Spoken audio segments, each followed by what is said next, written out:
Welcome to the Motherhood Alliance podcast, the podcast dedicated to empowering moms and families on their health and wellness journey.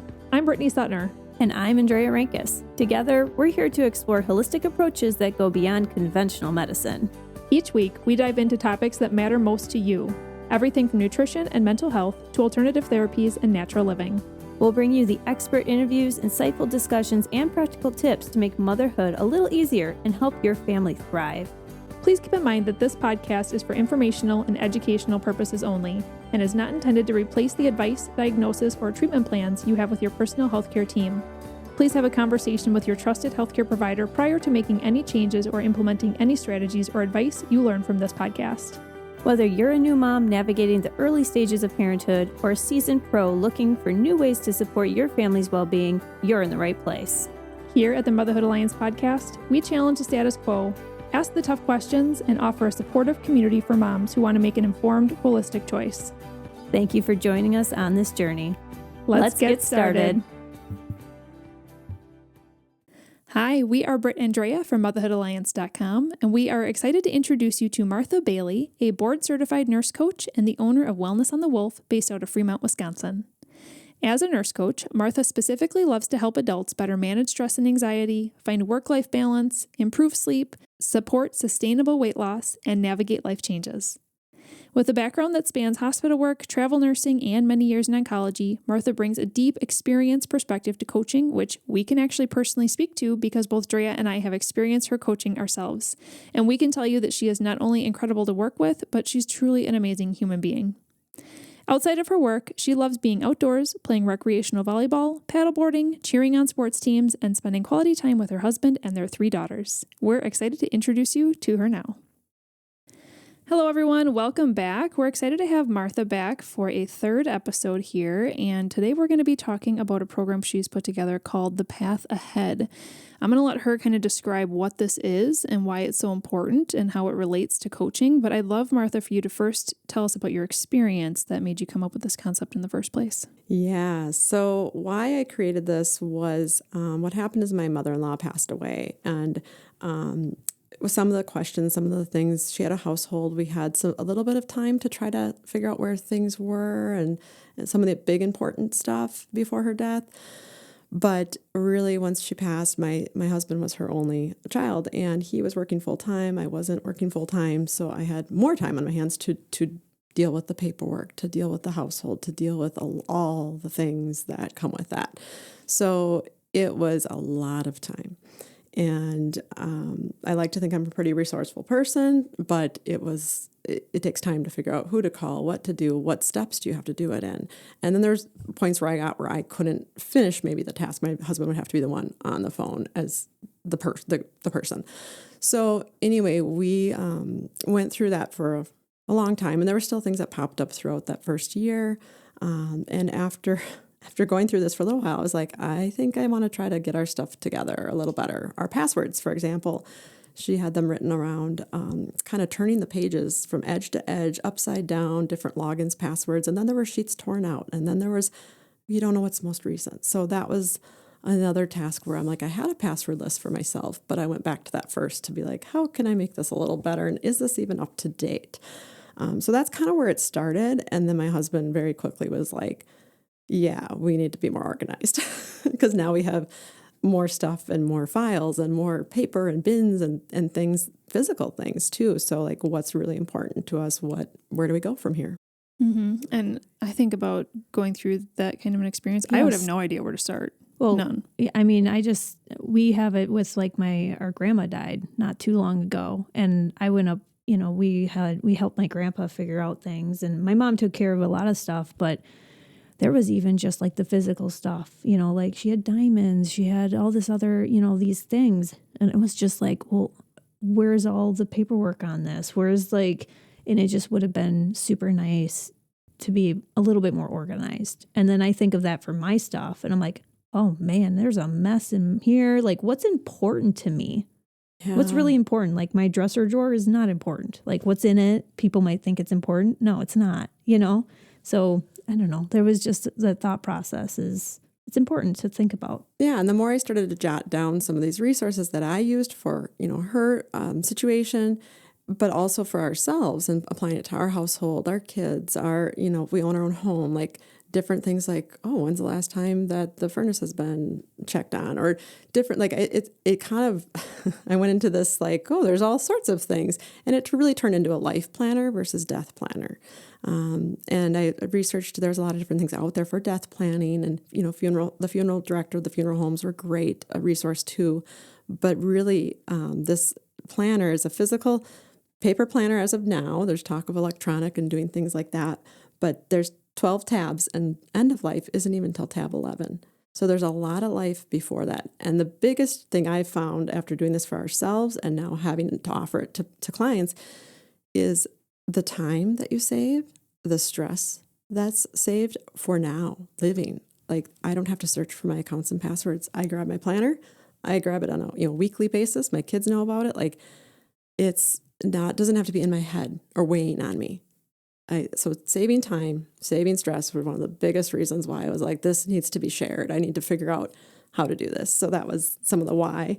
And then saving money too. In the end too, it does save money to get this stuff together. Mm-hmm. What about because I have a lot of my passwords on, my computer, right? So you have like an automatic login, that sort of thing. I know some people might even be thinking the same thing. And you might have it too, like where you have automatic logins and stuff. How do you, what do you have to say about that stuff? So with this planner, there's one tab that has the accounts and passwords. And because I've worked with people that are, older, that are more comfortable with paper, some that are electronic, it comes back to coaching. And the way I do this is through coaching appointments and kind of a presentation discussion and examples. And we talk about different things in their lives to improve and organize and where to start. So if somebody's got something electronically organized, or they have their will, they have their trust, they have, I've got that all in order. I've never had somebody go through it. Even the funeral home owners found some things that they needed to update when they went through this program. They thought they were all set. But it comes back to like, okay, it's a tool. Yeah. So if you have your stuff electronically organized for passwords, great. So that tab you just write in my phone or in, this app, and the location of where it might be or who might know how to get into that. That's a great point. So it's the location and the who are the key pieces as well. You don't have to, it's not the planner itself, it's the doing and pulling it together. So you're saving yourself time instead of scattered walking all over the place. What is the point of this? It's so that if you're not around, somebody else knows where to find whatever it is, right? Yeah. And so, that makes sense. Makes sense. And even it saves me time every week. Like I said, I can grab things and I don't have to run down to the basement to look at the furnace for the model or type. If I need to order a filter, I've got it in that planner. So you can make it your own. And that's what I encourage is as we go through it, we individualize in a way. So I do it in a small group setting, but then everyone walks away with their own action steps. So between the appointments, they have things to work on. And sometimes it's making an appointment with an attorney or researching or talking to people to figure out. Again, I can provide local resources. I can help with that piece. But sometimes word of mouth or referral is a great way to have that just trust of like, okay, who's somebody that can help me do this in an easier way, quicker way, and I don't have to spend time just doing the research. Yeah, absolutely. What I even think about for our loved ones, like having this together, because for you, having to go through all of your mother-in-law stuff, I'm sure you're also processing grief at the same time, just like in our last episode, we talked about major life transitions. And so now you have to figure out all this stuff that takes major brain power, tons of research when you didn't have time to begin with, while you're sitting here with a foggy brain and grief. And you still have life coming at you. Things aren't slowing down in your own life, Yeah. So this really, I like your point here about, this helps us like stay organized in our everyday thing and not having to run downstairs to see what the furnace like number is for the filter. But at the same time, this is really also to make other people's lives easier in case they need it. Yes. And it doesn't even have to be a life or death. It could be, you're on vacation and you're stuck and you can't get home and something needs to happen. Or you're, on vacation and a pipe breaks and then the plumber, your neighbor can walk over, grab that plumber's number and get them going. So you might be also maybe in an accident where you're unconscious or you had surgery so you're really groggy and you're not quite with it. So it really doesn't even have to be just life or death situation. It can help in those in between times where it's just not quite you fully functioning. Mm-hmm. No, that's a really good point. So this does feel overwhelming. And because, everybody's busy, it's like, well, don't have time to gather all this stuff right now. So where would somebody start? Obviously, you said that you do this through a group coaching program, which I think is key because you could just have people buy a binder and then be like, there you go. And you know it's going to sit on their countertop because they're busy, right? Yeah. So the group coaching piece is one thing. But in your like 12 tabs, how do you help people prioritize which ones to start with and like to actually start this process? Yeah. So we have 2 1-hour like group coaching sessions that are about a month apart. And then the third piece is an individual follow-up call from me that I set up and schedule with that person or that couple about another month after that second time we meet. So we go through the first section, like tabs 1 through 5 in the first meeting, kind of talk about it, and then they have some assignments or action steps, life work after that. But the one that I can tell you, for example, that first tab is about me. It's one sheet. And you can have your spouse, if you have a spouse, you make a copy of that and then each have your own tab. But the information on there is very basic things, and it would have saved us so much time if we would have had my mother-in-law's information on one sheet of paper. Like what that. type of information? Social Security, where she was born, her parents' name, to just start on that list of phone calls in case of death. And then I also added some things like, what's your favorite color, your meal, the kind of the warm and fuzzy getting to know you things. And I think that's the oncology nurse in me, and having worked with people that have died or on their deathbeds and family and stuff like that. But that example is just that tab alone could save time in that situation. When you talk about how the group coaching program works, my parents had a planner that said in case of death, and it was in the living room. We talked about it for years. They'd refer to it. And when I started putting this together, my mom asked me to sit down and help them with theirs. And come to find out, theirs was mostly empty. It was a planner they bought from somebody 15 years before with nothing filled out. Oh, wow. So here we thought, oh, they've got it all planned out. They've had these conversations. Conversations are key with this too. It's not always just the gathering of the information, but having those conversations with your loved ones or your kids or your parents or a neighbor, whoever it is that trusted person. So it's a conversation starter. So that really is, and now I can say with my parents it was just over a year ago we started that, and they have now pretty much completed it. They're still alive and doing well, but they have set up a funeral trust and they've got everything filled out. And it's nice because now they don't have to think about that or worry about that, or they know what each other wants. They know how it's going to roll out. I think your point here about conversation and keeping that communication open is so important because so many people just don't want to talk about death. Yeah. They want to avoid the topic and not think about it. But just think about even the relief you have now knowing that if they were to pass or when they pass someday, you're able to have a funeral that they chose, right? These are the things, not only their passwords and things that you need to complete their life and their legacy, but also you're able to honor them through it. Yeah. And it really is interesting too, how those conversations, the last sheet is actually people to tell about the planner, to tell that they have it and about it, people that know about it. So as you tell people about it, then you move them to the people that know about it. And just having that, looking back on that, reflecting on that, because I also encourage people once they do this around their birthday, their birth month, so, a month before and after, to review it. Because it's important to fill it out, but it's also important to review it because life changes.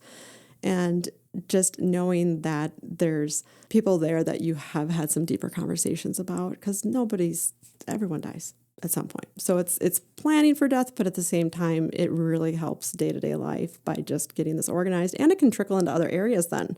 Like we talked about before with coaching, maybe this is a starting point, or maybe somebody's worked with me for, losing weight or stress management. And now they're like, oh, okay, now I want to do this. And it's kind of motivating to kind of keep things moving and improving life so you can enjoy the day-to-day activities or, look forward to the bigger bucket list trips or whatever it is. Mm-hmm. Now, as you're talking about people who have access to this, I also think about security, right? Because this has your passwords to everything, your bank account, everything. So do you recommend that people would keep this in their safe? But you said you're also reaching for it on a weekly basis. So how do you kind of navigate this line of, I don't necessarily want my neighbor seeing everything in there, but I'm having an emergency and my water is flooding my house and I need them to run over there and grab it. So tell us about how you're navigating that. So this really kind of comes back to how I coach people. It's individualized. So what works best for you? And sometimes it's not necessarily putting stuff in the planner. And sometimes it's just writing location is in the safe. And then so-and-so knows that code or where that is. So it depends on their comfort level. Sometimes people keep it in their like locked up fireproof safe. Some people fill out certain pieces and not others, and they'll just make sure. notes about who or what or where to talk to. Like you don't need to put all your, like if you have a will or a trust, you don't need to put that in there, but your attorney's name and contact number so that it's not time spent searching for that. So it kind of depends on the comfort level and what somebody wants. Some people want like electronic, and that's, I won't advise them like legally on what to do. I won't tell them how to manage it, but it's a tool that they can work with to get better organized. I like that you have such flexibility with it, because it feels like a lot for me, if I'm like, it's a one binder, everything's in there, like Brittany said, security wise and everything else, but you have great ways of getting around whatever it is that they need to individualize, and just, this is where the location is. Yeah. It just makes a lot of sense. And sometimes maybe they won't fill out the whole thing. Maybe there's areas that won't, they're not quite ready to talk about, like end of life. So let's set that tab aside. But we can still make a lot of progress Sure. in other ways to help you have more time and less stress. Yeah. Well, and even when the end of life comes, all that other stuff filled out is going to help. Yes, So absolutely. So how often do you hold these group coaching programs, and how would people find out about when they are? I will offer them and schedule them anytime really that works for the group, or I'll keep throwing things out there online for virtual sessions that we can do through Google Meets. In person, again, I love doing stuff like this in person, in groups. It could be even, a group of your girlfriends getting together. We can make it fun. That's a great idea. Yeah, so Or family. Really, I've got a pretty flexible schedule for the most part. So I just really want to get this out 2026. I really want to share this with more people that have went through this program. It's all been so much positive feedback, and nobody's said, oh, I wish I wouldn't have done that. It really has been neat to see, and I just feel like it needs to be shared this year. So I really want to do more and more sessions and get this out to more people's hands and get the conversation started. how long is the session? So you said there's two main sessions and then like a phone call, but how long? Yeah. Like what's the time investment as far as with you go? So 2 hours and 20 minutes total Oh, okay. with me. Again, I'm available in between. So if there's resources or they have questions, they can email me and contact me in between. I can send them things, but it's literally like 60 minutes for the first time that we meet. And then about a month later, we do another 60-minute session with a little bit of a presentation talk through the binder. And then that last phone call is really for accountability, to make more progress, is really to check in. Have you met your last few action steps? What's next? And then from there, it still could change. It still could evolve to other things, maybe yearly follow-ups if they wanted to have me check in 6 months or a year on more progress. We could definitely do that. That's the beauty of having my own business and being flexible with a totally new kind of concept and doing this. Mm-hmm. I love the idea of having a group get together. Like then, there's always something about knowing everybody in the group too that's doing it. But even if you have like a bunch of siblings and your parents and you guys just want to do it as a family and walk through it together, like that's such a great idea. I love that. And it's not like you're going to be sharing all this personal information either during that group session. I assume it's just like we're all going through this together. You're explaining some things, we're asking questions, and especially if it's a family thing, I could see that being really beneficial. Like it could, for us, it would probably just turn into like a 2-hour thing, because be like, okay, we have like this thing, like we'd be able to talk more about things on the phone because we're in the moment. Well, and So, it's scheduling that, putting it on the calendar to make it a priority. That's the other thing that makes this work, is you're committed to showing up.